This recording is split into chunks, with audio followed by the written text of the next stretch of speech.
অথচ আজকে সমাজের মাঝে এমন অনেক লোক আছে যারা নাকি বাবা মারা যাওয়ার পরে তার বোনের সম্পদ মেরে দেয়। আছে না? না, অনেক আছে। বড় ভাই ক্ষমতাশালী চেয়ারম্যান মেম্বার, এই জন্য ছোট ভাইয়ের উপরে লাঠি রাখে। লাঠি কয়ে আমার কিছু কিছু চাইবি না, এদের সামনে যা দেখো সব আমার। বলে কি বলে না? একটা ইবাদত কবুল হবে না। দিল্লাহু ফালা মুদিল্লা লাহু ওয়া মান ইউদ্লিলহু ফালা হাদিয়া লাহু ওয়া নাশহাদু আন লা ইলাহা ইল্লাল্লাহু ওয়াহদাহু লা শারীকা লাহু ونشهد أن سيدنا وحبيبنا ومولانا محمدا عبده ورسوله أرسله بالحق بشيرا ونذيرا وداعيا إلى الله بإذنه وسراجا وقمرا منيرا أما بعد فقد قال الله تعالى في كلامه المجيد أعوذ بالله من الشيطان الرجيم يا أيها الذين آمنوا استعينوا بالصبر والصلاة إن الله مع الصابرين ولا تقولوا لمن يقتل في سبيل الله أموات بل أحياء ولكن لا تشعرون. وقال النبي صلى الله عليه وسلم إن أول ما يحاسب به العبد يوم القيامة الصلاة أو كما قال عليه الصلاة والسلام. সকলে মহব্বতের সাথে উচ্চ আওয়াজে আমাদের পয়গম্বরের উপর দুরূদ পড়ব। রাজি আছেন সবাই? দুরূদ ইব্রাহিম পড়েন। আল্লাহুম্মা সাল্লি আলা মুহাম্মাদ ওয়া আলা কামা সাল্লাইতা আলা ইব্রাহিম ওয়া আলা ইন্নাকা হামিদুম মাজিদ। আল্লাহুম্মা বারিক আলা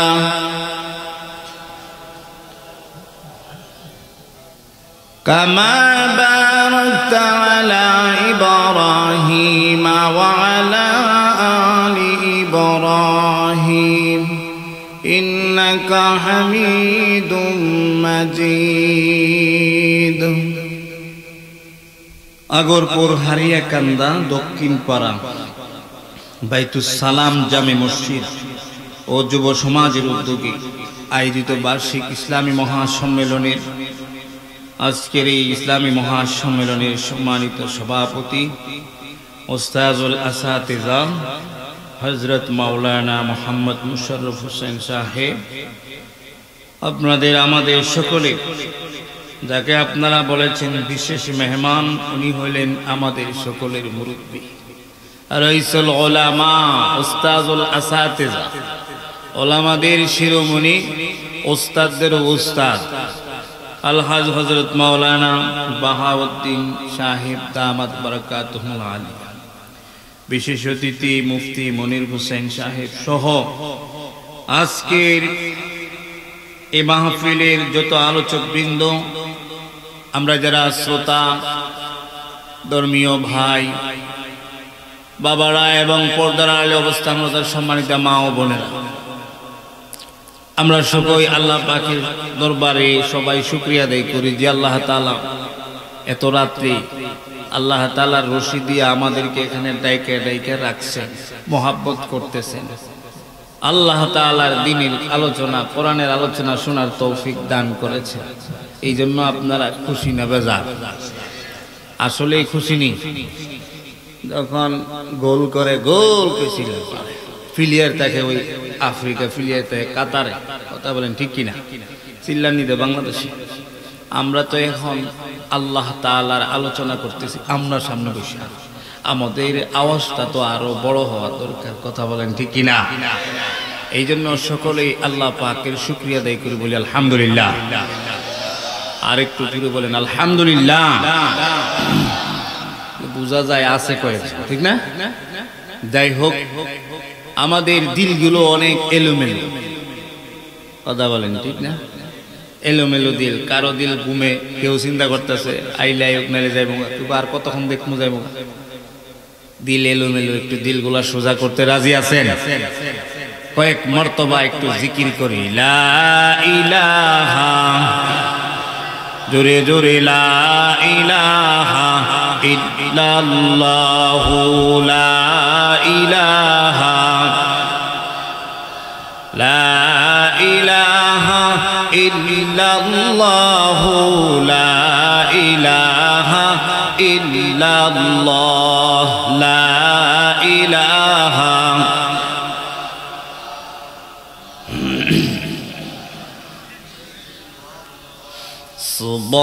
সুবহানাল্লাহ ওয়ালহামদুলিল্লাহ, লা ইলাহা ইল্লাল্লাহ, সুবহানাল্লাহ, জোরে, লা ইলাহা ইল্লাল্লাহ, সুবহানাল্লাহ।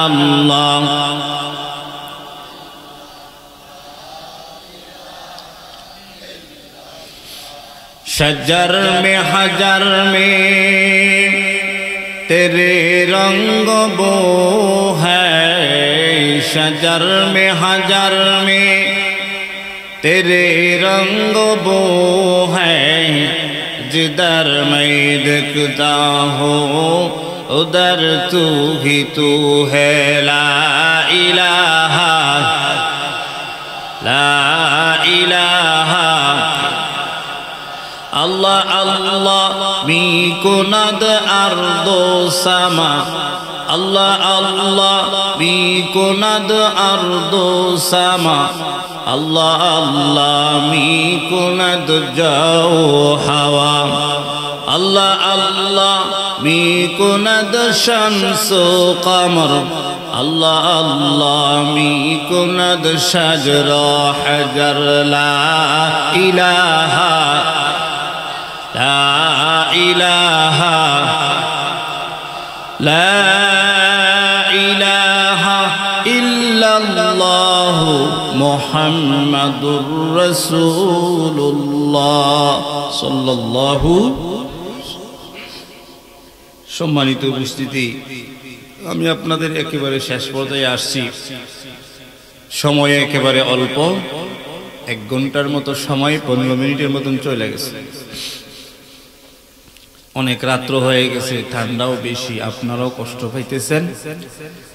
আপনাদের এই ডেটটাও নিয়েছি, আসলে প্রোগ্রামগুলো পড়ে অনেক দূরে দূরে। আপনাদেরকে আমি প্রথমেই দোয়া চাই আপনাদের কাছে। আমার আহলিয়া অসুস্থ, এখনো হাসপাতালে আছে। আমি এরপরও আপনাদের এখানে নাম হয়েছে আমার জন্য, আমি নগণ্য একটা গোলাম। আমাকে আপনারা মহাব্বত করে হয়তো দ্বীনের উসিলা আল্লাহ তাআলার ইশারায় আপনারা নাম দিয়েছেন, মাইকিং করছেন হয়তো বা। তো এখানে যদি না আসি খুবই একটা অন্যরকম দেখা যায়, কথা বলেন ঠিক কিনা? এই জন্য আপনাদের এখানে এসেছি হাজিরি দেওয়ার জন্য। আমি আপনাদের সামনে আমাদের ঈমান আনার পরে সবচেয়ে গুরুত্বপূর্ণ একটি বিষয় নামাজ। মোট কয়েকত? 5 ওয়াক্ত। বলেন কয়েকত? যারা ফজরের নামাজ পড়েন না তারা বলেন কয়েকটা, তো না এদের জন্য সাইরা। যারা ফজরের সময় ঘুমায় তাদের নামাজ তাদের জন্য কয়েকটা হইছে। আচ্ছা, যারা এশাও পড়ে না ফজরও পড়ে না তাদের জন্য কয়েকটা, আর যারা একত্র পড়ে না তাদের জন্য নায়াক্ত। যারা 5 ওয়াক্ত পড়ে তারা আল্লাহর নির্দেশ মানে। 5 ওয়াক্ত নামাজ পড়লে কয় ওয়াক্তের সওয়াব পাওয়া যাবে? আপনাদের কথা বলবেন ওয়াজ কিন্তু ওইগুলো ফাযাক্কির ফাইন্না যিকরা তানফাউল মুমিনিন। হুজুর এখানে বসা, আপনাদের সভাপতি একজন আলেম, কথা বুঝে আসছে, বিজ্ঞ আলেমই দিন। ওই পুরান কথাগুলা বললে আমাদের ঈমান বেড়ে যাবে, কথা বলেন ঠিক কিনা? ঈমান বাড়ে কমে, এটা আপনারা বিশ্বাস করেননি? ইমাম বুখারী রাহমাতুল্লাহ আলাইহি বলছেন আল ঈমানু ইয়াজিদু ওয়া ইয়ানকুস, ঈমান বাড়ে কমে। এটা তিনি কোরআনের আয়াত থেকে আনছেন, সুবহানাল্লাহ। ওখানে কোরআনের আয়াতের মাঝে আসছে ইন্নামাল মুমিনুনা আল্লাযীনা ইযা যুকিরাল্লাহু ওয়াজিলাত কুলুবুহুম ওয়া ইযা তুলিয়াত আলাইহিম আয়াতুহু যাদাতুহুম ঈমানা। এখানে হুজুর আছেন, এই আয়াতের মাঝে বলছে দুইটা কাজ করলে ঈমান বেড়ে যাবে। ইন্নামাল মুমিনুনা, মুমিন তো শুধু তারাই, ইযা যুকিরাল্লাহ, যখন আল্লাহর আলোচনা করা হবে, ওয়াজিলাত কুলুবুহুম, তাদের অন্তরগুলো কেঁপে উঠবে, আল্লাহু আকবার। ওয়া ইযা তুলিয়াত আলাইহিম আয়াতুহু, আল্লাহর এই কোরআনের আলোচনাগুলো যখন করা হবে, যাদাতহুম ঈমানা, ঈমান বাড়বে না কমবে? আসতে বলেন কেন, ঈমান বাড়বে না কমবে? সেই জন্য সারা দুনিয়ার অসংখ্য মাহফিল, আলেম ওলামাদের মাদ্রাসা, তাবলীগের মেহনত, চরমনায়ের মেহনত, হালকায়ে জিকির, পীর মাশায়েখদের খানকা, কথা বলেন ঠিক কিনা? ঈমান বাড়ার জন্য। আচ্ছা বলেন, এগুলো যদি না থাকে, মাদ্রাসা না থাকে, মসজিদ না থাকে, মাহফিল না থাকে, খানকা না থাকে, চরমনাই না থাকে, এই তাবলীগ জামাতের বিশ্ব ইজতেমা যদি বন্ধ হয়ে যায় কোনো কারণে, তাহলে মানুষের ঈমান বাড়বে না কমবে? আস্তে কথা বলেন কেন, বাড়বে না কমবে? তাহলে আমাদের ঈমান বাড়াইবার জন্য, নাজাত আর মুক্তির জন্য, আমাদের 5 ওয়াক্ত নামাজি হইবার জন্য, রানিং রাখার জন্য, সবাই না হইতে পারলো সমাজের অনেকগুলো মানুষ যেন 5 ওয়াক্ত নামাজ মসজিদে পড়ে, এই জন্য আমাদের এই টার্মিনালগুলো সচল রাখার দরকার আছে না নাই? তো যেই কাজ শুরু হয়ে গেছে ইজতেমার ময়দানে, বোঝা যাইতেছে ইহুদিরা ষড়যন্ত্র করিয়া মাওলানা সাদ সাহেব যে কারণে নিছিলেন যে ইজতেমা বন্ধ করার লাগা, তাবলীগ জামাতের মেহনত এই চলতা বেরতা এই মেহনতটা বন্ধ করবার লাগা, আজকে মারামারি লাগায়া এমন একটা পজিশন নিছে, মনে হইতেছে সরকারে বলবে যে তাবলীগ আর করা যাবে না, কথা বলেন ঠিক কিনা? কিন্তু আমরা পরিষ্কার বলি, ফালিয়ুবাল্লিগিশ শাহিদুল গায়বা, আল্লাহ রসুল বলেছেন বাল্লিগু আন্নী ওয়ালাউ আয়া। যদি বিশ্ব ইজতেমা বন্ধ হয়ে যায়, তাবলীগ বন্ধ কেউ করতে পারবে না। ইহুদিরা চাইতেছে তাবলীগের কাজ বন্ধ করে দিতে, কিন্তু আল্লাহ বলেন এই তাবলীগের কাজ আমি দুনিয়াতে নাজিল করছি, কিয়ামত পর্যন্ত আমি চালাই না। সুবহানাল্লাহ। কোন মানুষ বন্ধ করতে পারবে? আমার ভাইয়েরা, যেই আয়াত আমি আপনাদের সামনে তেলাওয়াত করেছি, মহান রব্বে কারীম বলেন, ইয়া আইয়ুহাল্লাযীনা আমানুস্তাঈনু বিস-সাবরি ওয়াস-সালাহ। আল্লাহ রাব্বুল আলামিন ডাক দিয়ে বলেন, ঈমানদারের দল, এই ঈমানদারের দল, ঈমানদারের গোষ্ঠী, যারা আমি আল্লাহর প্রতি ঈমান আনছো, 7টা বিষয়ের প্রতি ঈমান আনছো। একটু জোরে আওয়াজ করে বলেন, কয়টা বিষয়ের প্রতি? আমানতু বিল্লাহ, এক নাম্বার আল্লাহর প্রতি ঈমান এনেছি, ওয়া মালাইকাতিহি সমস্ত ফেরেশতা মানছি, ওয়া কুতুবিহি সমস্ত কিতাব মানছি, ওয়াল ইয়াউমিল আখিরি আখিরাতের দিনের উপরে বিশ্বাস করছি, ওয়াল কাদরি খাইরিহি ওয়া শাররিহি ভালো মন্দ যা হয় সব আল্লাহর পক্ষ থেকে হয় এটার উপর বিশ্বাস করছি। মিনাল্লাহি তাআলা ওয়াল বাসি বাদাল মাউত মৃত্যুর পরে আবার আমাদের একটা পুনরায় জীবন আছে না নাই? আমার ভাইরা গভীর মনোযোগ, এই 7টা বিষয় এমন কেউ যদি কোনো একটা বিষয়ের প্রতি ঈমান না আনে তাহলে তার ঈমান থাকবে। একটা বিষয় হলো মানুষ মারা যাওয়ার পরে পুনরায় আবার জীবিত হবে। কিন্তু আমাদের হিন্দু ভাই যারা তাদের ধর্মের একটা নিয়ম আছে, তাদের ধর্মের একটা বিশ্বাস আছে, যদি ফুইরা ছাই বানায়া দেওয়া হয় তাহলে তার আর কোনো বিচার নাই। বলেন নাউযুবিল্লাহ। এজন্য তারা ফুইরা সব বাড়ির সাথে পানির সাথে মিশায়। আমার বন্ধুগণ, আল্লাহ বলেন ডাক দিয়া, দুনিয়ার বান্দারা, আজকে তোমরা পুরা ছাই বানায়া বাতাসে উড়াইয়া দাও, জমিনে মিশাইয়া দাও, পানিতে বাসায়া দাও, আর মনে মনে চিন্তা করো যে আমার মাওলা আর পাইবে না তাদেরকে। আমি তোমাদেরকে জিজ্ঞাসা করতে চাই, তুমি যারে পুরলা সে কিন্তু একটা সময় মাটির মাঝে ছিল, গাছের মাঝে ছিল। তোমার মা বাবার মাধ্যমে আমি আল্লাহ এক ফোঁটা পানি নাজিল করিয়া এত সুন্দর দেহ আর আকৃতি বানাইয়া মানুষ বানাইলাম। আল্লাহ আরো ডাক দিয়ে কয়, মানুষ বানাইছি, এটা আমার কাছে অনেক কষ্ট হয়েছে, অনেক কঠিন। তোমরা কি মনে করো মানুষ বানাইছি এটা অনেক কঠিন, নাকি 7টা আসমান বানাইছি ফিলার ছাড়া এটা অনেক কঠিন? মানুষের নিয়ে চিন্তা করো, মানুষ মারা গেলে আর আল্লাহ পাইবে না। সাবধান সাবধান, আল্লাহর প্রতি ঈমান আনো, এমন ভাবে ঈমান আনো। দেখো 7টা আসমান আমি আল্লাহ বানাইলাম, কোনো একটা ফিলার নাই। 7টা জমিন বানাইলাম, কোনো একটা ফিলার নাই। আমি আল্লাহ 7টা সমুদ্র, মহাসমুদ্র বানাইলাম, কোনো ত্রুটি নাই। আমি আল্লাহ 7টা সিতারা বানাইলাম।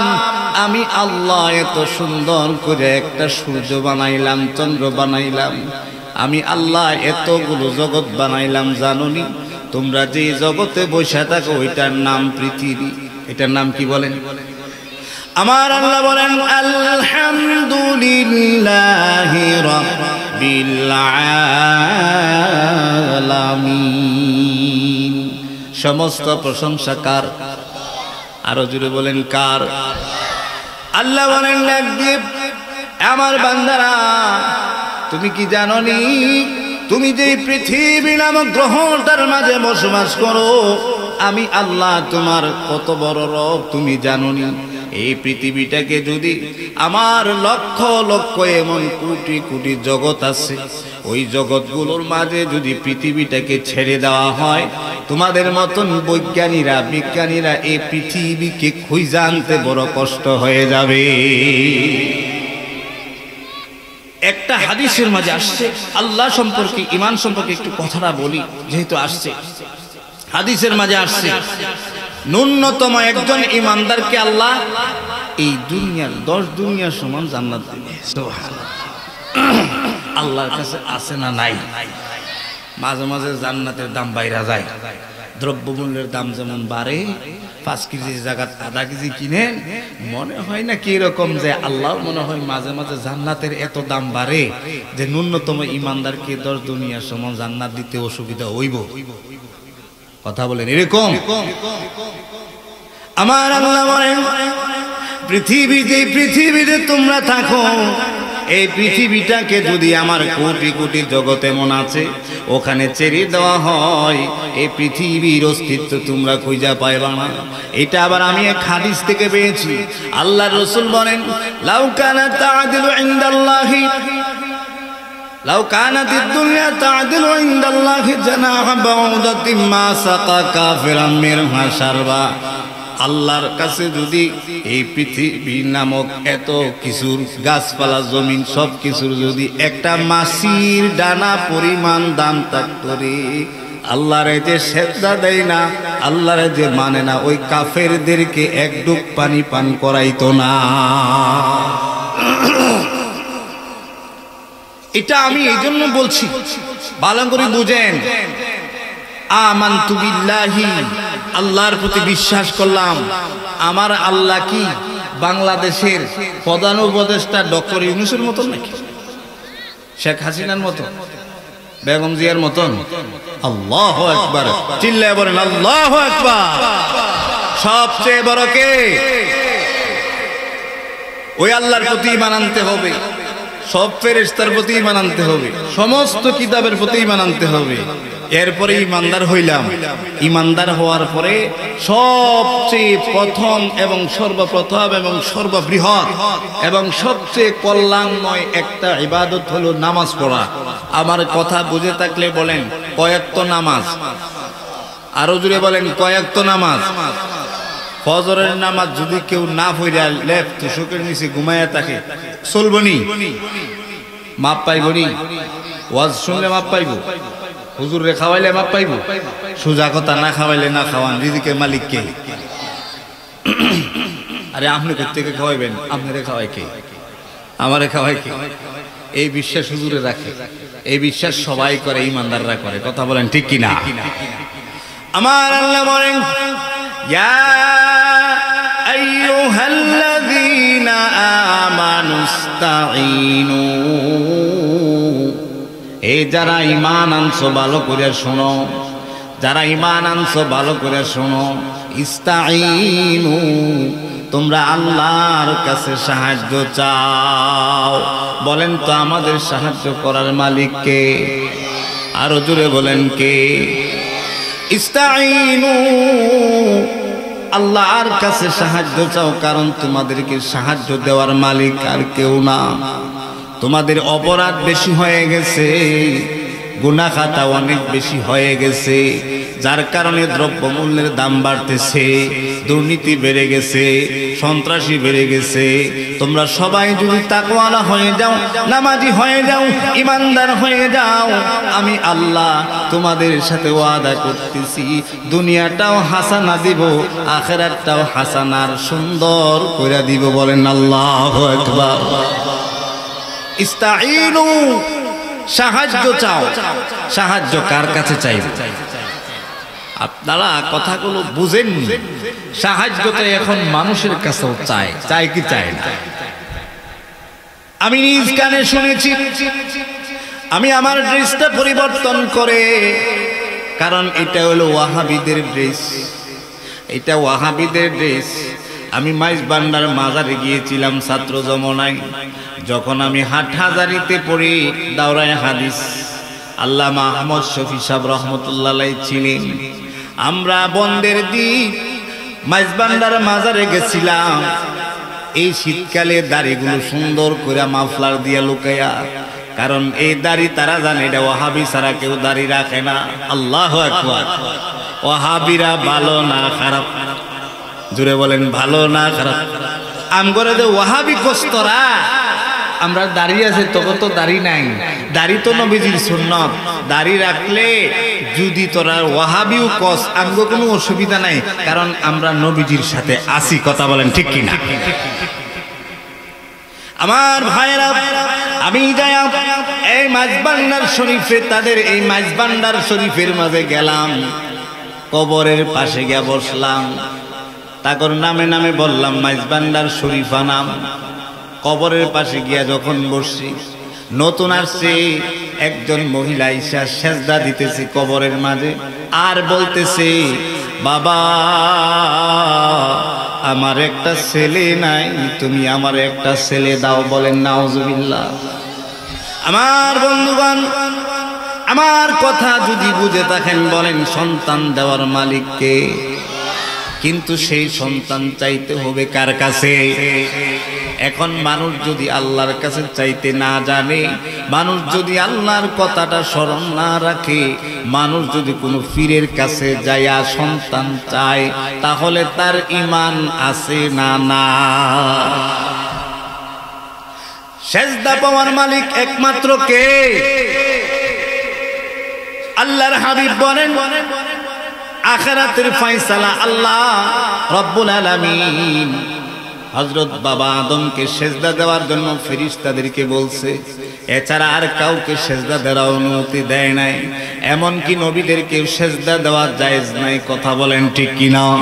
আল্লাহর পয়গম্বর বলেন, লাউ কুনতু আমিরান আহাদান আইয়াসজুদা লি আহাদিন লা আমারতুল মারআতা আন তাসজুদা লি যাওজিহা। নবীজি বলেন, আমার উম্মতেরা রে, আমি যদি কাউকে সম্মানের সেজদা দেওয়ার জন্য অনুমতি দিতাম, পৃথিবীর মা বোনদেরকে আমি তার স্বামীরে সেজদা দেওয়ার অনুমতি দিতাম, কিন্তু মা বোনদেরকে, স্ত্রীদেরকে, স্বামীকে সেজদা দেওয়ার অনুমতি দেই নাই। কেন? এটা জায়েজ নাই। বলেন কি নাই? তাহলে আওয়াজ করে বলেন, সেজদা পাওয়ার একমাত্র মালিক কে? পৃথিবীর মাঝে, বিশেষ করে এশিয়া এবং বাংলাদেশের মাঝে অনেক মাজার এমন আছে না নাই, যেই মাজার গুলোতে যায় পীরকে সেজদা দেয়? আছে না নাই? বলেন তো দেখি, আমার কথা বুঝে থাকলে, সেজদা যদি পাওয়ার একমাত্র মালিক হয় আল্লাহ, তাহলে সেজদা যদি সেটা দেয় কোনো পীরকে, কোনো হুজুরকে, তাহলে এটা পীর না হুজুর না বন্ড? কথা বলেন, পীর না হুজুর না ওলি না বন্ড? আল্লাহর কসম করে বলি, শাহজালাল ইয়ামানি, খাজা মঈনুদ্দিন চিশতি রাহমাতুল্লাহি আলাইহি, যাদের দোহাই দেয়া তাদের মাজারের মাঝে আজকে ব্যবসার প্রাণকেন্দ্র খুলছে, ওই সমস্ত পীর, ওই সমস্ত বুজুর্গরা কোনোদিন তাদেরকে সেজদা দেওয়ার জন্য বলে নাই। কথা বলেন ঠিক কিনা? আমার ভাইরা, ঈমান তাজা তো সর্বপ্রথম ইবাদত হলো নামাজ। বলেন, সর্বপ্রথম ইবাদত কি? এই নামাজ। 5 ওয়াক্ত, 5 ওয়াক্ত নামাজ পড়লে 50 ওয়াক্ত নামাজের সওয়াব। মেরাজের রাত্রে আমি মাঝে মাঝে পড়ে আশ্চর্য হয়ে যাই, আল্লাহ তাআলা কয়েক বস্তা সাইল ডাই আর আপেল কমলা লেবু হাদিয়া দিল, অথচ আমরা যখন বিয়ে বাড়ি যাই ফল ফ্রুট নিয়ে যাই। কথা বলেন ঠিক কিনা? কিন্তু আল্লাহ সুবহানাহু ওয়া তাআলা তাহার পয়গম্বরকে, তাহার পৃথিবীর মখলুকাতের মধ্যে যত মখলুকাত আছে, সমস্ত মখলুকাতের মধ্যে সবচেয়ে প্রিয় হলো আমাদের পয়গম্বর মুহাম্মাদুর রাসূল সাল্লাল্লাহু আলাইহি সাল্লামকে দাওয়াত দিয়ে আরশের কাছে নিলেন। আরশে আজিমের কাছে নিয়ে আল্লাহ তাআলা নামাজ হাদিয়া দিলেন। কিন্তু বুঝার বিষয় হলো, নামাজ কেন দিলেন? 5 বস্তা চাইল আর ডাইল কিনলে হাদিয়া দিলেন, আপেল দিলেন না, তরবারি দিলেন না, কাপড় চোপড় দিলেন না। এই যে আমার মেয়ে হয়েছে, আলহামদুলিল্লাহ, আজকে আমার মেয়ের জন্য কাপড় চোপড় নিয়ে আসতেছে, কাপড় হাদিয়া। কিন্তু আমার আল্লাহ তার পয়গম্বরকে মেরাজের রাত্রিতে অসংখ্য অগণিত অলৌকিক ঘটনাগুলো দেখাইয়া বাইতুল মুকাদ্দাসের মাঝে ইমামতি করাইয়া, কয়েকটা সিঁড়ি দিয়া, মেরাজ দিয়া, বুরাক দিয়া, স্বাগতম দিয়া, নবীদের সালাম কালামার পরিচয় দিয়া মহান আল্লাহর কাছে নিয়া আল্লাহ ডাক দিয়া বলেন, নবী গো, যাওয়ার বেলায় আপনার উম্মতের জন্য আমি একটা হাদিয়া দিতাম চাই। আল্লাহর নবী বলেন, হাদিয়াটা কি? বলে যে 50 ওয়াক্ত নামাজ। বলেন আল্লাহু আকবার। আমার আল্লাহ হাদিয়া দিয়েছেন, আল্লাহর হাদিয়ার দাম কম না বেশি? কিন্তু আমরা বুঝি না নামাজ এটা আবার হাদিয়া হয় কেমন? আর হাদিয়া হইলে নামাজ দিয়ে খিতা করতে। সুবহানাল্লাহ। এই জন্য আল্লাহর ওলিরা যখন নামাজে দাঁড়াইছেন, পৃথিবীর কোনো খেয়াল ছিল না। অনেক সাহাবীরা নামাজ পড়তেন গো বাজান, নামাজের সময় দেখা যাইতো মশা মাছি কামড় দিত দূরের কথা, তাদের শরীরের মাঝে যখন তীর নিক্ষেপ হইতো তখনও তারা খোঁজ পাইত না। আমার কাছে মনে হয় এই সকল নামাজিগুলো যখন মসজিদে নববীতে নামাজ পড়তো, এদের দিলটা মসজিদে নববীতে থাকতো না, সরাসরি আল্লাহর কাছে চলে যাইতো। এই জন্য আল্লাহর ওলিরা কয় जन्नत का मजा बरहक है, कौसर का मजा बरहक, जन्नत का मजा बरहक है, कौसर का मजा बरहक, लेकिन नमाज में जो मजा है वो किसी में नहीं है, लेकिन नमाज में जो मजा है वो किसी में नहीं है। ভালো করে বুঝবেন, আল্লাহর কসম করে বলি, ওলিয়া উলিয়া কেরাম যখন নামাজ পড়ছেন, একজন ওলি আরেকজন ওলির কাছে লিখছে, ওই জান্নাতের মজা সত্য, দুনিয়াতে মাছ খাইলে এক প্রকার স্বাদ, জান্নাতে যে খাইলে 40 প্রকার স্বাদ। সুবহানাল্লাহ। দুনিয়াতে এক প্রকার ফল খাইলে এক প্রকারের স্বাদ, আপেল খাইলে আপেলের স্বাদ, আপেলের গান, জান্নাতে একটা ফল খাইলে 40 রকমের গান, 40 রকমের স্বাদ। সেই জান্নাতের কথাটাও বাজান সত্য, জাহান্নামের শাস্তিটাও সত্য, হাউজে কাউসারের পানি পান করার মর্যাদাও সত্য।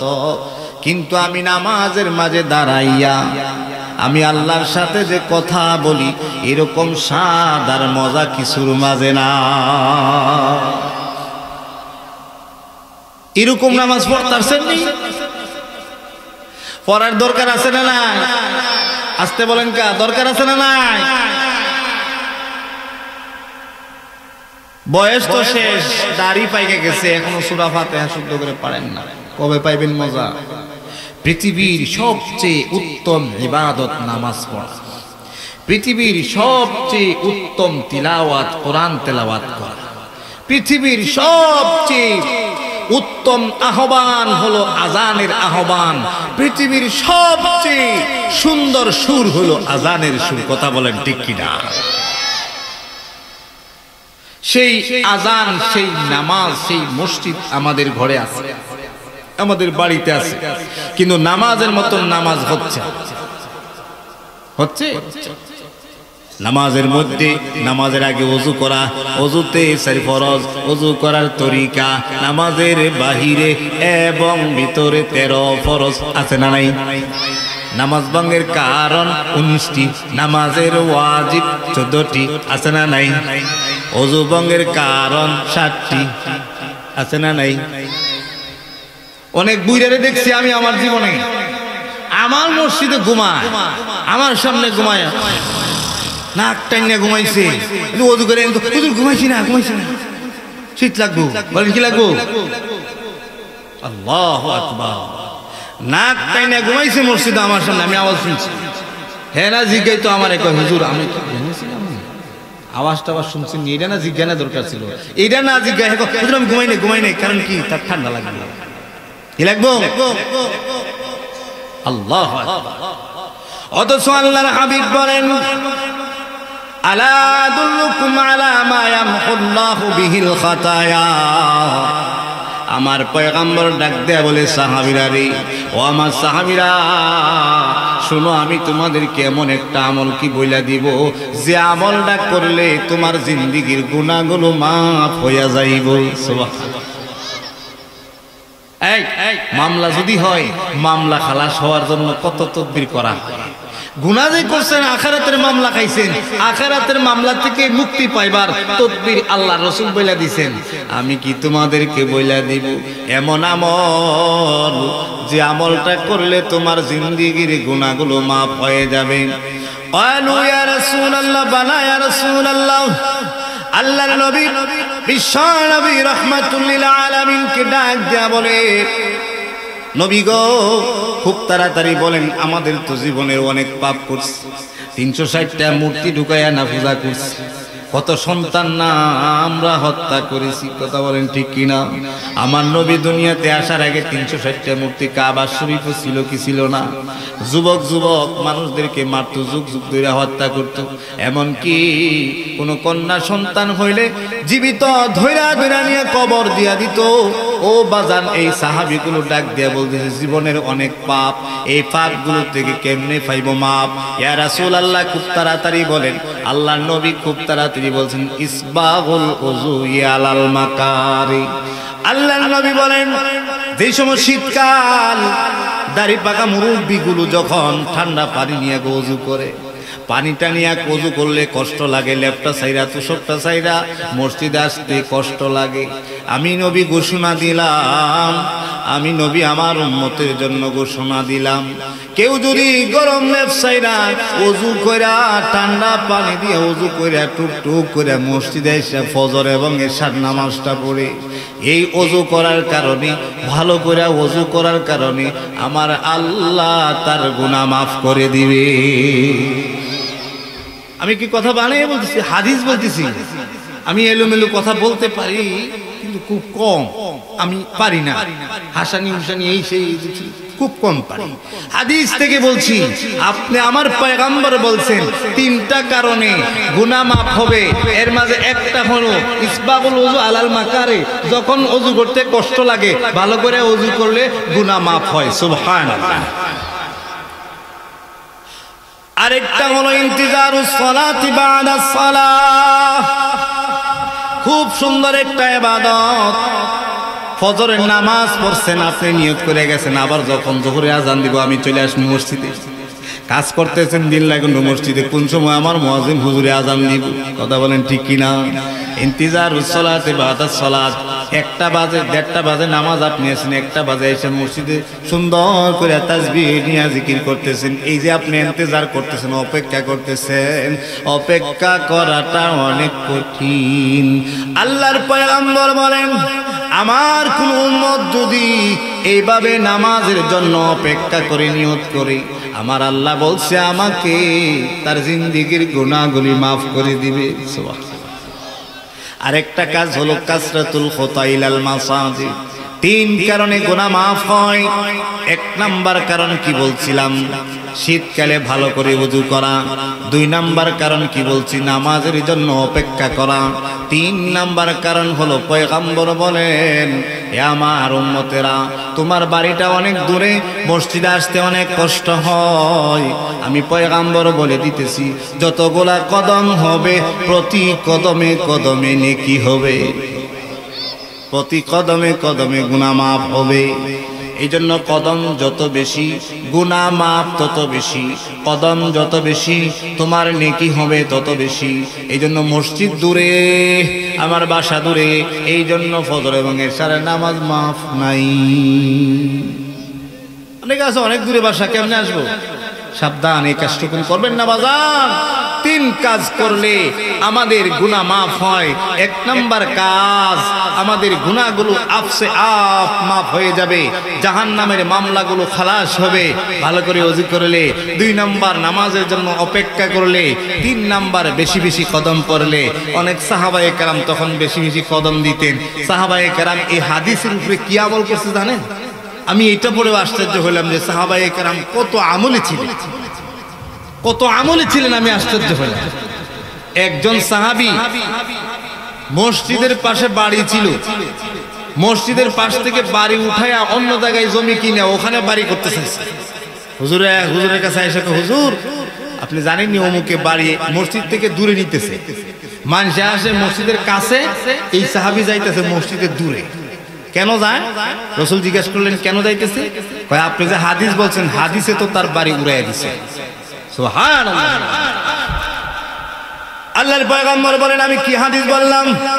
সাহাবীরা বলতেছে ইয়া রাসূলুল্লাহ ইয়া হাবিবাল্লাহ, আপনি যে বলছেন প্রতি কদমে কদমে নাকি প্রতি কদমে কদমে মসজিদে আসলে গুনাহ মাফ হয়, আপনার এই সাহাবী তো কদম বেশি দিতে পারে না, মসজিদের লগে বাড়ি, এই জন্য জমিনটা বিক্রি কইরা দূরে জমিন কিনা দূরে বাড়ি করতেছে শুধু নেকি পাওয়ার জন্য। সুবহানাল্লাহ। সাহাবায়ে কেরাম এরকম আমলে ছিলেন। সাহাবায়ে কেরাম এরকম আমলের জন্য পাগল ছিলেন, দেওয়ানা ছিলেন। আমাদের মাঝে তো আমাদের মাঝে এগুলো নাই। এই জন্য 5 ওয়াক্ত নামাজ বা জামাত পড়া চাই। কে কে পড়বেন দুইটা হাত তুলে দাঁড়ান। লিল্লাহে তাকবীর, লিল্লাহে তাকবীর। 5 ওয়াক্ত নামাজ পড়া চাই। আপনাকে কেউ চিনবে না, কেউ দিবে না, আল্লাহ চিনবে, আল্লাহ আপনাকে দিবে, পাই টু পাই দিবে, প্রতি কদমে নেকি দিবে। একদিনও বৃথা যাবে না, একদিনও বিফলে যাবে না। প্রতি ওয়াক্তের সওয়াব আল্লাহ পাকের কাছে পাইবেন না পাইবেন না? শুধু কি তাই? বুখারী শরীফের হাদিস, লা গাদওয়াতুন ফি সাবিলিল্লাহ আও রাওহাতুন খায়রুম মিনাদ দুনিয়া ওয়া মা ফিহা। আল্লাহর রাস্তায় একটু সময় যান, আল্লাহর রাস্তায় একটু সময় যান, আসমান জমিনে যা আছে তার চেয়েও বেশি দামি। সুবহানাল্লাহ। মান গাদা ইলাল মসজিদে আও রাহা আ'আদাল্লাহু লাহু নুজুলাহু কুল্লামা গাদা ওয়া রাহা।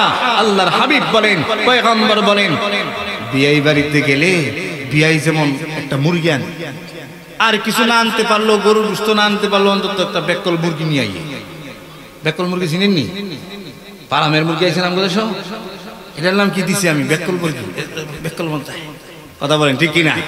যাই হোক, এটা একটা রিজিক, এটার চলা চরিত্র এমন, এটার মান সম্মান এমন। এই জন্য কথাটা বলছি, একটা মুরগি হইলো আনে, বিয়ে আসছে এই জন্য, কারণ আপ্যায়ন করতে হবে। হাদিসের মাঝে আসছে, মান কানা ইউমিনু বিল্লাহি ওয়াল ইয়াউমিল আখির ফালইউকরিম যায়ফা। আল্লাহর হাবিব বুখারী শরীফের মাঝে আসছে, হাদিসটা মুসলিম শরীফেও আছে। রাসূল সাল্লাল্লাহু আলাইহি ওয়াসাল্লাম বলছেন, যে ব্যক্তি ঈমানদার, তার কাছে যদি কোনো মেহমান আসে তাহলে সে খুশি হবে। সুবহানাল্লাহ। কারণ ইব্রাহিম আলাইহিস সালাম মেহমান হইলে খুশি হইতেন, মেহমান পাইলে কি হইতেন? খুশি। এজন্য কয়, কি কথাটা বলতেছিলাম, যে মান কানা ইউমিনু বিল্লাহি ওয়াল ইয়াউমিল আখির ফালইউকরিম যায়ফা। মেহমান, আপনি বিয়ে বাড়িতে বিয়ে আসলে তারে সম্মান করে, করে কি করে না? আমার আল্লাহ ডাক দিয়ে বলে, নবী গো, আপনি আপনার উম্মতকে বইলা দেন, মান গাদা ইলাল মসজিদি, যে নাকি সকালে একবার মসজিদে আসবে, বিকালে আর একবার মসজিদে আসবে, দুপুরে একবার আসবে, রাত্রে একবার আসবে, সকাল একবারে আসবে, 5 ওয়াক্ত আসবে, আমি আল্লাহ তার জন্য 5 বার ওই জান্নাতে আপ্যায়ন করি। আ'আদাল্লাহু লাহু নুজুলাহু কুল্লামা গাদা ওয়া রাহা। যতবার মসজিদে আসে ততবার আল্লাহর মেহমান, আল্লাহর ঘরের মেহমানের জন্য জান্নাতে তার আপ্যায়ন করে। সুবহানাল্লাহ। সব কিছু জমা আছে না নাই? কথা বলেন না কেন? আছে না নাই? এই নামাজটা সুন্দর করে পড়ার দরকার আছে না নাই? আচ্ছা, আমি এখন মূল আলোচনায় আসি। রাসূল সাল্লাল্লাহু আলাইহি ওয়াসাল্লাম বলছেন, সাল্লু কামা রাআইতুমুনি উসাল্লি। আমাকে বলা হয়েছে যে এখানে আসার পরে যে হুজুর একটু নামাজ সম্পর্কে আলোচনা। প্রস্তুত? আলহামদুলিল্লাহ, যা জানি বলুন। সাল্লু কামা রাআইতুমুনি উসাল্লি। আল্লাহর পয়গম্বর বলছেন, আমাকে যেভাবে দেখো নামাজ পড়তে, তোমরা সেইভাবেই নামাজ পড়ো। সুবহানাল্লাহ। আল্লাহর রাসূল চেয়ারে বসে বিনা কারণে কোনদিন চেয়ারে বসে জায়েজ বলেন নাই চেয়ারে বসে নামাজ পড়ো, বিদায় পড়া যাবে না। বিজ্ঞ ডাক্তার যদি বলে, মুসলিম বিজ্ঞ ডাক্তার, তাহলে অথচ অনেক মসজিদে শহরে বন্দরে আমরা দেখি, এগুলো আমরা আলোচনা করি, শহরে বন্দরে দেখি মুসল্লির চেয়ে চেয়ারের সংখ্যা বেশি। জোহরের সময় আসছে, চেয়ার একটা রয়েছে, এশারের সময় নেই, ফজরের সময় নেই, ফজরের সময় দেখা যায় 10 জন মুসল্লি, চেয়ার আছে মসজিদে 20টা। কথা বলেন ঠিক কিনা? এই জন্য ভাইয়েরা আমার, আল্লাহর হাবিব বলেন, সাল্লু কামা রাআইতুমুনি উসাল্লি। আমারে যেভাবে দেখো নামাজ পড়তে, তোমরা সেভাবে পড়ো। নামাজ আগে, কাজ পড়ে, ওয়াক্ত মতো নামাজ পড়ো, পাক পবিত্র হইয়া নামাজ পড়ো, হালাল খায়া নামাজ পড়ো, সহি শুদ্ধ তেলাওয়াত করে নামাজ পড়ো, নামাজের মাঝে মন সামলাইয়া পড়ো। নামাজ থেকে মন নেওয়ার জন্য শয়তান তোমার পিছনে লাগিয়ে থাকে। কথা বলেন ঠিক কিনা? লোকমান হাকিম তার সন্তানকে বলতেছে, ইয়া বুনাইয়া, হে আমার ছেলে, 3টা কাজ তুমি খুব গুরুত্ব সহকারে পড়ো। একটা কাজ হলো, নামাজের মধ্যে তুমি যখন দাঁড়াইবা, আল্লাহর সাথে প্রেম করার জন্য, আল্লাহর সাথে প্রার্থনা করার জন্য, আল্লাহর সাথে মহাব্বত করার জন্য। কথা বলেন ঠিক কিনা? তখন তুমি তোমার মনটারে সামলাইবা। কারণ মন যদি তুমি সামলায় না রাখো, তোমার মন চুরি করার জন্য তোমার পিছনে শয়তান আছে না না। 2 নাম্বার হলো, তুমি যখন খাবার খেতে বসবে তখন তুমি তোমার পেটকে সামলাও। কারণ হলো, খাবার যদি বেশি খাও তাহলে তুমি বেশি দিন বাঁচতে পারবে না। খাবার যদি বেশি খাও তুমি সুস্থ থাকতে পারবে না। পৃথিবীতে কেউ না খায়া মরে নাই, বরং যারা বেশি খাইছে তারাই রোগে মরছে। কথা বুঝেননি? যারা বেশি খাইছে তারাই রোগে মরছে। কথা বুঝতেছে? যারা কম খাইছে, সুন্দর মতো খাইছে, রসুলের তরিকা মতো খাইছে, 3 ভাগ করে খাইছে, 1 ভাগ খালি, আরেক ভাগ পানি, আরেক ভাগ খাবার, আল্লাহর নবী বলেন তার জীবনে কোনো রোগ নাই। সুবহানাল্লাহ। লোকমান হাকিম বলে, বাবা আমি তো ওলি, আমি তো নবী, আমার ঘরে খাবারের কোনো অভাব নাই, চাইও বেশি খায়ও না, বেশি খাইলে কিন্তু তুমি অসুস্থ হয়ে যাইবা। 3 নাম্বার হলো, মজলিস যখন বসে, বাজান ভালো করে বুঝেন, মজলিস বৈঠক বিচার, বুঝেননি? এটা আমাদের একটা মজলিস, একটা বিচারের মজলিস, বিচারের বৈঠক, শাস্ত্রের বৈঠক। কথা বলেন আছে না নাই? শাস্ত্রের বৈঠক আছে না নাই? এইটা আমগো তো মাঝে মাঝে জোরালো হয়ে যায়, আমাদের চেয়ে আরো জোরালো হয়। বৈঠকে যখন বলবা বাজান, মুখকে সামলাইও, কারণ মানুষের দের ফেরে পড়ে, মানুষের ফার্ম পট্টিতে পড়ে, তুমি তোমার মুখকে সামলাই রাখো। সাবধান, মুখকে তুমি অকারণে অকাজে ব্যবহার করিও না, তাহলে এই জবান, এই মুখ তোমাকে জাহান্নামে নিয়ে যাবে। কথা বলেন ঠিক কিনা? জাহান্নামে নিয়ে যাবে। দেখবেন চা স্টলে বসে, দোকানে বসে, এর বদনাম হে বলে, এর বদনাম হে বলে, মুয়াজ্জিন বালানা, মসজিদে হুজুর বালানা। এই যে আমি আজকে ওয়াজ করতেছি না, কালকে বলবে যে না খুব ভালো, আবার কয়েকজন বলে না হ্যাঁ এটা ভালো লাগছে না, এটা ভালো লাগছে না। এত ভালার কি দরকার? আল্লাহরে ভালো লাগছে নি ভালো করে আপনি। আল্লাহরে যদি ভালো লাগতো তো আপনার জিন্দেগিটাই ভালো হয়ে যেত। কথা বলেন ঠিক কিনা? এই জন্য লোকমান হাকিম বলেন, 3 জায়গায় তুমি 3টা জিনিস সামলাও। 1 নাম্বার হলো নামাজে মন সামলাও, 2 নাম্বার হলো পেটে খাবারের সময় তুমি পেট সামলাও, 3 নাম্বার হলো মজলিসের মাঝে যখন কথা বলো মুখ সামলাও। কয়টা আমল বললাম? 3টা আমল। সবাই করতে রাজি আছেন না নাই? আপনারা উঠা বসা করেন, কিন্তু দোয়া হবে, বসেন, দোয়া হবে, তারপর যাবেন ইনশাআল্লাহ। আর বেশিক্ষণ আমি আলোচনা করব না, আমি শেষ পর্যায়ে চলে আসতেছি। রাসূল বলেন, আমি যেভাবে নামাজ পড়ি সেভাবে নামাজ পড়ো। কিছু আমলের কথা বলে শেষ করে দিব। রাসূল বলছেন, আমি যেভাবে নামাজ পড়ি সেভাবে তোমরা নামাজ পড়ো। মাল ইহসান আন তা'বুদাল্লাহা কাআন্নাকা তারাহ, তুমি এমন ভাবে ইবাদত করো যে তুমি আল্লাহকে দেখতেছো। আল্লাহু আকবার। হাদিসে জিবরাইলের মাঝে আসছে, নবী সাল্লাল্লাহু আলাইহি ওয়াসাল্লাম বলছেন, তুমি এমন ভাবে ইবাদত করো যেন তুমি অন্তর দিয়ে আল্লাহকে দেখো। চোখ দিয়ে তো দেখা যাবে না, এখানে জান্নাতে যাবে। কথা বলেন ঠিক কিনা? আপনারা কি জান্নাতে আল্লাহকে দেখতে চান? কে কে চান হাত তুলে দেখেন তো। লিল্লাহি তাকবীর। হাদিসের মাঝে আছে যে দুনিয়াতে আমল করার মতন আমল করবে, সাতারাউনা রাব্বাকুম, অচিরেই তোমরা জান্নাতে আল্লাহকে দেখবে, যেমন তোমরা পূর্ণিমার চন্দ্রের রাত্রে চন্দ্রকে দেখতে পাও। সুবহানাল্লাহ। আমার মনে হয় আমার আল্লাহ প্রস্তুত আমাদেরকে জান্নাতে নিয়া, ইমানদার বানায়া জান্নাতে নিয়া আল্লাহ দেখা দিতে। কথা বলেন ঠিক কিনা? কিন্তু আমরা এমন গোলাম, এমন বান্দা আল্লাহর, এখনো আমরা 5 ওয়াক্ত নামাজি হইতে পারলাম না, নামাজের দ্বারাই আল্লাহর ফিকির করতে পারলাম না। অথচ আল্লাহর কল্যা বলে, সাজার মে হাজার মে তেরে রঙ্গ বু হ্যায়, जिधर मैं देखता हूँ उधर तू ही तू है। গাছের দিকে তাকাইলে আল্লাহর গারান পাওয়া যায়। সুবহানাল্লাহ। মাছের দিকে তাকাইলে আল্লাহর রং দেখা যায়। আসমানের দিকে তাকাইলে, পাথরের দিকে তাকাইলে আল্লাহর রং দেখা যায়। সুবহানাল্লাহ। जिधर मैं देखता हूँ उधर तू ही तू है, যেদিকে আমি তাকাই এদিকে শুধু দেখি আল্লাহকে।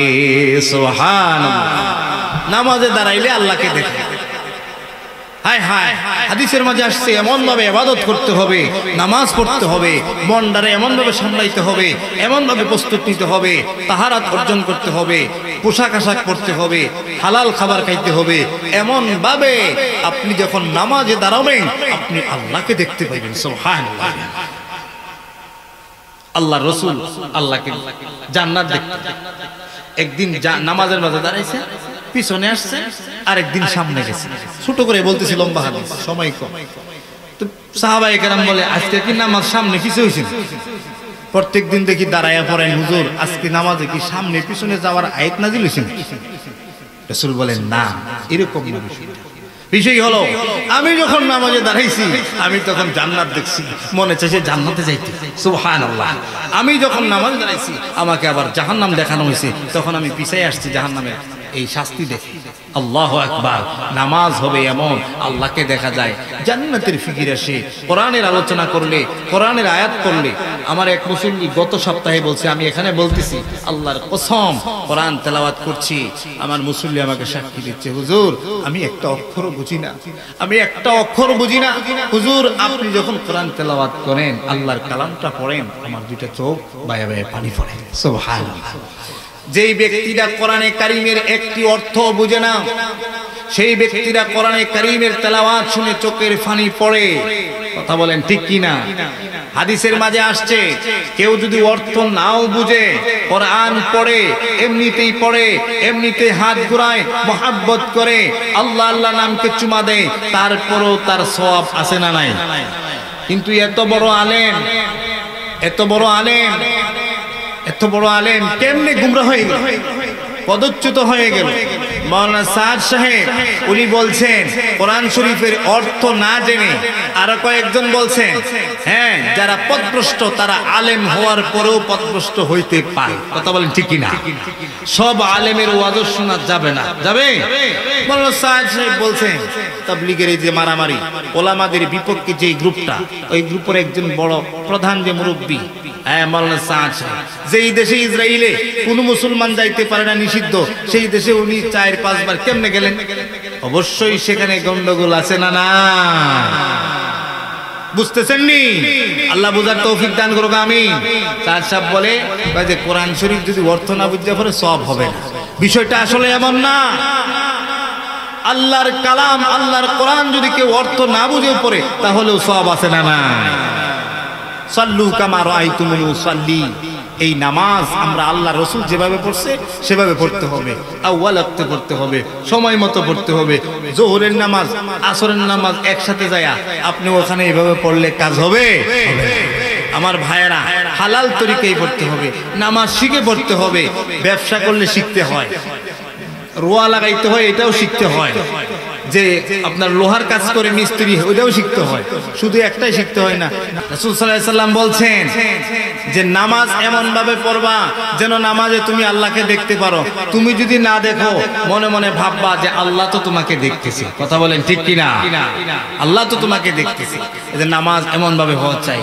নামাজ এমন একটি ইবাদত, ইন্না আউওয়ালা মা ইউহাসাবু বিহিল আবদু ইয়াউমাল কিয়ামাতিস সালাহ, সর্বপ্রথম আখিরাতের ময়দানে মৃত্যুর পরে যে আমলের হিসাব হবে সেটা হলো নামাজ। কথা বলেন ঠিক কি না? এই নামাজের হিসাব হবে সর্বপ্রথম, নামাজের হিসাব হবে সর্বপ্রথম। কেমন নামাজ? যেই নামাজ ইব্রাহিম ইবনে আদহাম রাহমাতুল্লাহ আলাইহি বাইতুল মুকাদ্দাসের মাঝে পড়ছেন। বাজান গো, ভালো করে শুনবেন, বাইতুল মুকাদ্দাসের মাঝে আল্লাহর ওলি দাঁড়ায় দাঁড়ায় নামাজ পড়েন। যেই বাইতুল মুকাদ্দাস নিয়ে এখন ফিলিস্তিন নিয়ে যে যুদ্ধ চলতেছে, মুসলমানদের এক সময়কার কিবলা ছিল ওই বাইতুল মুকাদ্দাস। যেই বাইতুল মুকাদ্দাসের মাঝে আল্লাহ তাআলা অসংখ্য নবী রাসূল পাঠাইছেন, আশেপাশে বরকত দিয়া ভরপুর করে দিছে। এরকম একটা মসজিদের মাঝে আল্লাহর এক ওলি ইব্রাহিম ইবনে আদহাম রাহমাতুল্লাহ আলাইহি নামাজ পড়ে, ভালো করে বুঝবেন। নামাজ পড়তেছে ইব্রাহিম ইবনে আদহাম রাহমাতুল্লাহ আলাইহি যত নামাজ পড়ে সমস্ত নামাজ কবুল হয় আল্লাহর দরবারে, সমস্ত নামাজ আল্লাহ কবুল করে। হজ করতে গেলেন, হজের মাঝে যায় একজন বৃদ্ধ ব্যক্তির কাছ থেকে বন্ধুত্ব সুলভ দুইটা খেজুর তিনি খেয়েছেন, বলে বলে রহস্য করে খেয়েছেন। ইব্রাহিম ইবনে আদহাম আল্লাহর ওলি মানুষ, কথা ছিল হজ করার পরে ইবাদত আরো বেশি কবুল হবে। কথা বলেন ঠিক কিনা? অনেক মানুষ হজ করে আসে, হজ করে আসার পরে মানুষ যেমন জুব্বা গায়ে দেয় ভালো হয়ে যায়, নামাজি হয়ে যায়। কথা বলেন ঠিক কিনা? আগে ঘুষ খাইতো এখন খায় না, আগে সুদ খাইতো এখন খায় না, এরকম তো হয়ে যায়। সাধারণত মানুষ হজ করলে হজের দ্বারা গুনাহ মাফ হয়। ইব্রাহিম ইবনে আদহাম রাহমাতুল্লাহ আলাইহি হজ করলেন। হজ করে আসার পরে যখন তিনি বাইতুল মুকাদ্দাসে নামাজ পড়ে, আল্লাহর ওলি ফেরেশতারা দরজার বাহিরে দাঁড়ায়া দাঁড়ায়া বলতেছে, এক ফেরেশতারে কয় জানোনি এতদিন দেখছি ইব্রাহিম ইবনে আদহাম নামাজ পড়তে দেরি হয়েছে, কবুল হইতে দেরি হয় নাই, কিন্তু হজ করে আসার পর থেকে তার একটা ইবাদতও কবুল হয় না, তার একটা ইবাদতও কবুল হয় না। এক ফেরেশতা জিজ্ঞাসা করে তার ইবাদত কেন কবুল হয় না?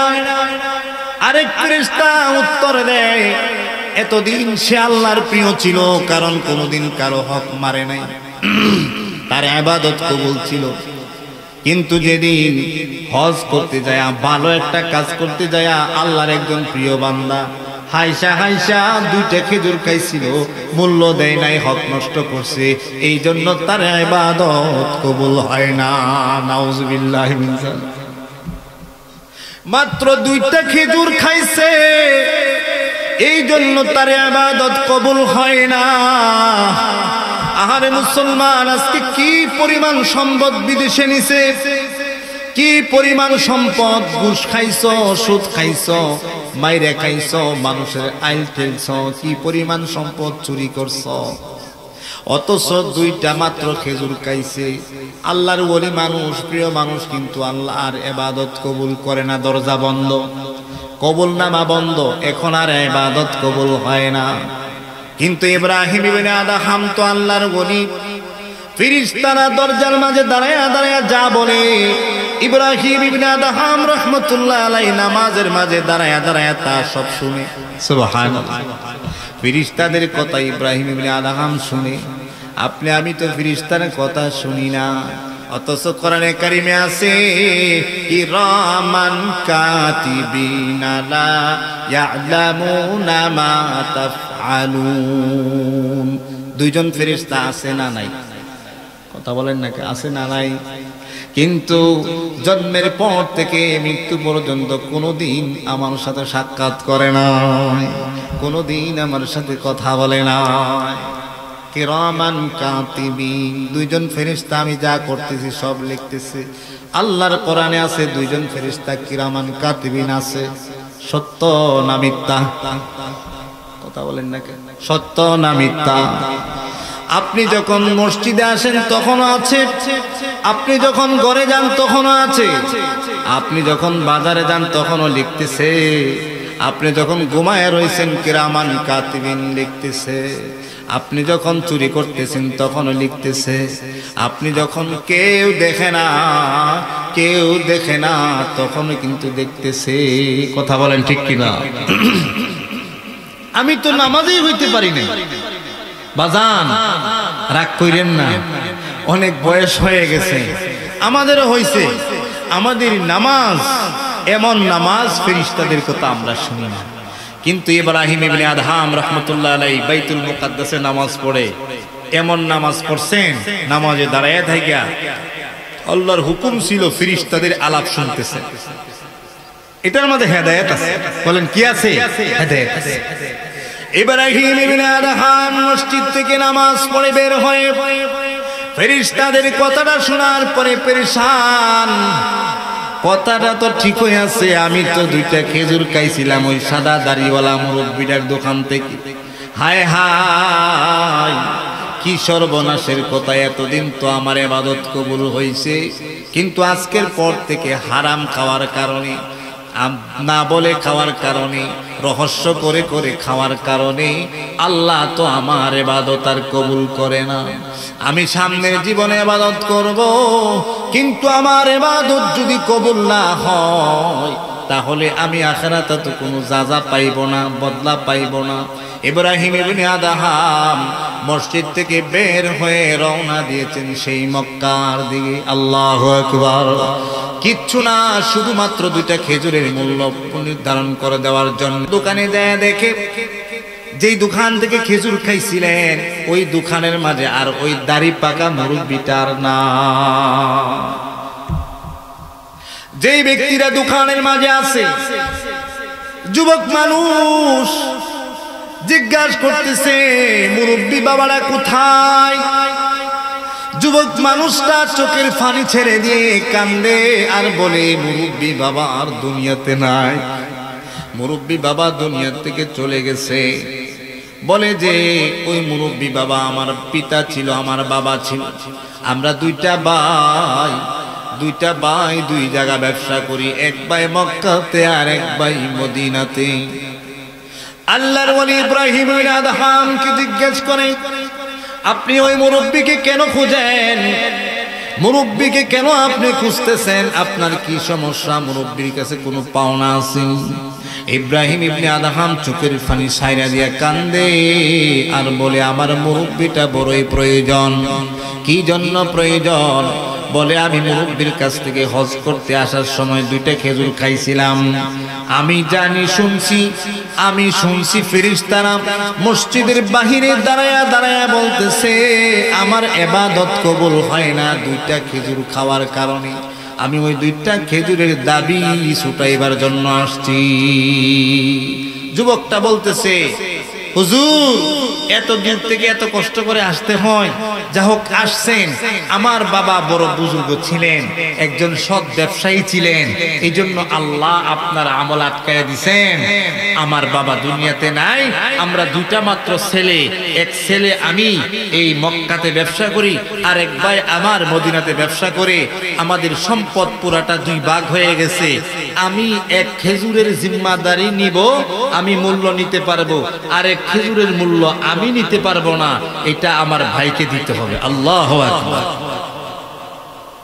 অথচ আজকে সমাজের মাঝে এমন অনেক লোক আছে যারা নাকি বাবা মারা যাওয়ার পরে তার বোনের সম্পদ মেরে দেয়। আছে না? না, অনেক আছে। বড় ভাই ক্ষমতাশালী চেয়ারম্যান মেম্বার, এই জন্য ছোট ভাইয়ের উপরে লাঠি রাখে, লাঠি কয়ে আমার কিছু কিছু চাইবি না, ঈদের সামনে যা দেখো সব আমার। বলে কি বলে না? একটা ইবাদত কবুল হবে না, একটা ইবাদত কবুল হবে না। তা ইবাদত কবুল না হইলে কি হয়েছে? জান্নাত তো যাই না, জান্নাত তোর বাপের বাড়ি, জান্নাত তোর মামার বাড়ি। দুনিয়াত মাতবরি করো দেখা জান্নাত থেকে মাতবরি করার সাহসই তো নাই। তোমার মাতবরি করবা করতে তোমার মাতবরি চলবে? নবীদের মাতবরি তো থাকতো না, কথা বলেন ঠিক কিনা? ওলিদের মাতবরি থাকতো, আমাদের মাতবরি নাই। ওখানে আখিরাত কত বড় জিনিস, ওখানে সবাই মাতবরি করতে পারবেন না, দুনিয়াতে পারেন। এজন্য সোজা হয়ে যান, সোজা হয়ে যান। আল্লাহ তৌফিক দান করুক, আমিন। জোরে বলেন আমিন। আখিরাত সহজ সরল না। নবীরা বলবে ইয়া নফসি ইয়া নফসি, পয়গম্বররা বলবে ইয়া নফসি ইয়া নফসি, ফেরেশতারা বলবে ইয়া নফসি ইয়া নফসি, সমস্ত মানুষ বলবে ইয়া নফসি ইয়া নফসি, সমস্ত হুজুররা বলবে ইয়া নফসি ইয়া নফসি। আল্লাহর সামনে কথা বলার জন্য কারো কোনো সাহস থাকবে না। শুধুমাত্র আপনি আমার পয়গম্বর, আল্লাহ তার এত অনুমতি দিবেন, এত ভালোবাসবেন, এত জ্ঞানী গুণী গুণী বানাইছেন।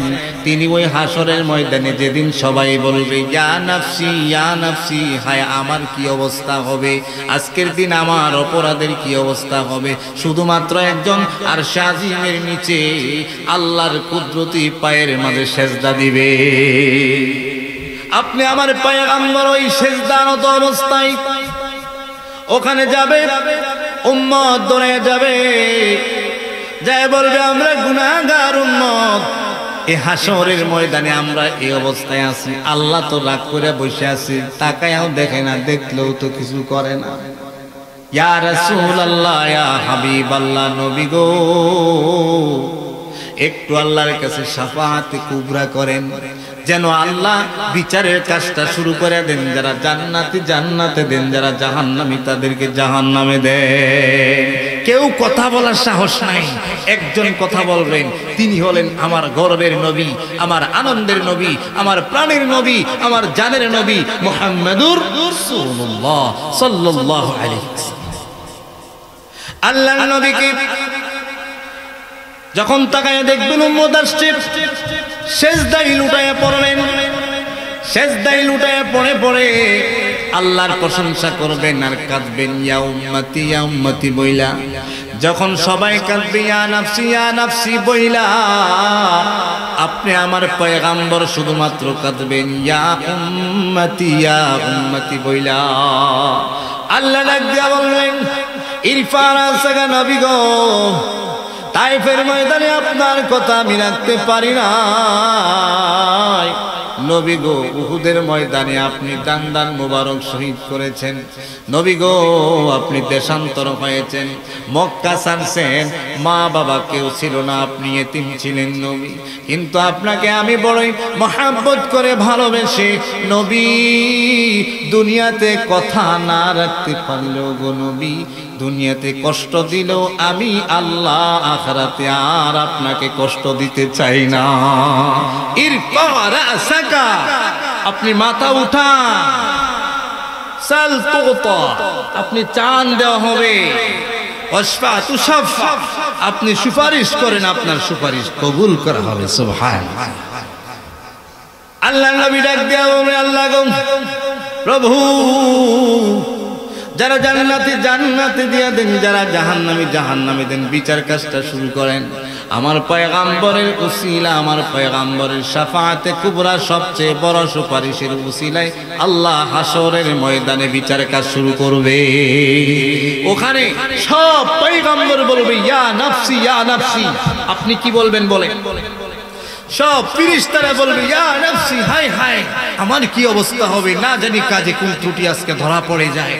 কি এক অবস্থা, আসমানের জায়গায় আসমান নাই, সূর্যের জায়গায় সূর্য নাই, চন্দ্রের জায়গায় চন্দ্র নাই, আপনার গ্রহ নক্ষত্র কিচ্ছু নাই। ইয়াউমা তুবাদদালুল আরদ, যেদিন জমিনকে নতুন করে সাজিয়ে হাসরের মাঠ কায়েম করা হবে, সমস্ত জিন ইনসান আখিরাতি হবে, দুনিয়ার কিচ্ছু থাকবে না, লোভ থাকবে না, হিংসা থাকবে না, ক্ষমতা থাকবে না, দুনিয়ার কোনো কিছু থাকবে না, সব উখরবি আখিরাতি হিসাব কিতাব শুরু হবে।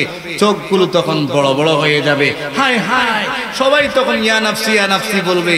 আর আমাদের এমপি মন্ত্রী যারা ছিলেন তারা মনে হয় ইয়া উম্মতি বলবে, বলবে, রাগ করেন না, ইয়া উম্মতি বলছে না নাফসি নাফসি করে পালায়ে গেছে, নাফসি নাফসি করে দুনিয়াতেই পালায়ে গেছে, আখিরাতে কিচ্ছু থাকবে না, এদের কোনো হদিস থাকবে না। কথা বলেন ঠিক কিনা?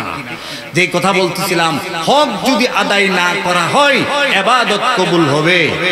কথা বলেন না কেন, ইবাদত কবুল হবে? দুইটা মাত্র খেজুর, তার জন্য ইব্রাহিম ইবনে আদহাম রাহমাতুল্লাহ আলাইহি সেখানে গেছিলেন। এই খেজুরের মূল্য যখন দিলেন, যখন আবার নামাজ পড়া শুরু করছেন, ফেরেশতারা তখন কথা বলে, লিল্লাহি তাকবীর, হুজুর চলে এসেছেন, 2 মিনিট আমি শেষ করে দিচ্ছি, হুজুর আলোচনা করবেন, শেষ পর্যন্ত দোয়া করবেন। আপনারা আছেন হুজুরের দোয়া নেওয়ার জন্য। আমার ভাইয়েরা, আমার বন্ধুরা, যেই কথা বলতেছিলাম, ইব্রাহিম ইবনে আদহাম রাহমাতুল্লাহ আলাইহি যখন 2টা খেজুরের মূল্য দিলেন, আবার নামাজ শুরু করছেন, ফেরেশতারা বাহির থেকে দাঁড়ায় দাঁড়ায় কথা বলে, দেখছো ইব্রাহিম ইবনে আদহাম রাহমাতুল্লাহ কত চালাক, 2টা খেজুরের মূল্য তাড়াতাড়ি দিয়ে আসছে, আল্লাহ তাআলা তার ইবাদত এখন কবুল করা শুরু করে দিয়েছে। সুবহানাল্লাহ। তাদের কাছে স্পৃহা ছিল, চাহিদা ছিল, তাদের কাছে সচেতনতা ছিল। আমাদের কাছে কিচ্ছু নাই, আমরা মরা তো মরা, আমরা মরা তো মরা, মসজিদও মরছি, দুনিয়ার আইসি কিসের জিন্দা, সব করতেছি মুর্দা। কথা বলি ঠিক কিনা? খাওয়া মুর্দা, চলা মুর্দা, সবকিছু মুর্দা। আমার ভাইয়েরা, আমার বন্ধুরা, আমি একেবারে শেষ পর্যায়ে চলে এসেছি, অনেক রাত্র হয়ে গেছে। হযরত চলে এসেছেন, আমাকে 1 ঘন্টা সময় দেওয়া হয়েছিল। হুজুর হয়তো ব্যস্ততায় ছিলেন, অন্য জায়গায় ছিলেন। মুরব্বীদের অনেক কাজ থাকে। আমরা সকলেই দোয়া মোনাজাত করে শেষ পর্যন্ত থেকে হযরতের আলোচনা শুনে ইনশাআল্লাহ আমরা আজকে প্রোগ্রাম শেষ করব। আল্লাহ তাআলা আমাদের এই প্রোগ্রামকে কবুল করেন, আমিন।